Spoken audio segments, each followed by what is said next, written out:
Սիսյանցի աղվանական պատերազմի մասնակիցները ամեն տարի այսօրը քայլերն ուղղում են դեպի Կարեն Դեմիրճյանի անվան զբոսայգի, որտեղ տարիներ առաջ հուշակոթող կանգնեցրեց աղվանական պատերազմի մասնակից ու զոհված տղաների հիշատակին։ Կանդագար շինդան գերատամեր վերահսկողության տարածքն եղել։ Ուղիղ 25 տարի առաջ հենց այսօրը խորհրդային 40-րդ բանակը, որի կազմում կռվում էին մեծ թվով հայեր, դուրս բերվեց Աղվանստանից։ Այստեղ եւս հայերը աչքի են ընկել իրենց սխրագործություններով, ասում է Արթուր Ադոնցը։ Աղվանական պատերազմին մասնակցած շատ ու շատ հայորդիներ մասնակցեցին նաեւ արցախյան հերոսամարտին։ Էնդեղի փորձը պարտադիր է եւ կարեւոր է եղել շատերիս համար Ղարաբաղի Արցախի ուժ տալու, թիկուն կանգնելու եւ հաղթելու օգնելու համար մեր բանակի։ Հովհաննես Դիլանյանը Աղվանստանում եղածներից մեկն է, վտանգավոր գոտի էր, ասում է, կռվի մեջ ինչ լավ բան։ Նա մասնակցել է Սիսիանում կանգնեցված հուշաքարի տեղափոխմանն ու տեղադրմանը։ Հիշում ենք մեր նախկինը,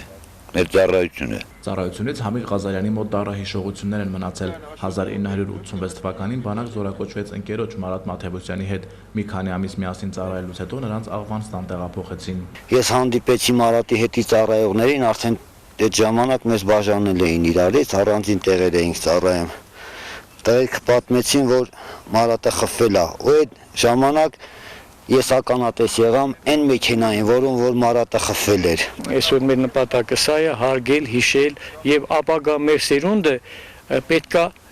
իմանա, որ մենք իրանց մեջքին կանգնած ենք պարտադիր, անպայման կկանգնենք։ Իսկ Աստված մի արասը, եթե սահմաններից թուրքը մեր թշնամին առաջ գա, մի մետր, 20 մետր հետա գնալու։ Պարտավոր ու պատրաստ ենք, ասում են Սիսյանցի տղաները պատերազմների ընթացքում կուտակած փորձը ծառայեցնել հայրենիքի անվտանգության համար, խոնարհվելով հուշաքարին պլանավորում են հետագա անելիքները, օրը տոնական է նրանց համար, պայմանավորվում են հավաքվել քիչ ավելի ուշ, արդեն սեղանի շուրջ, որտեղ բաժակ կբարձրացնեն ընկածների հիշատակի համար։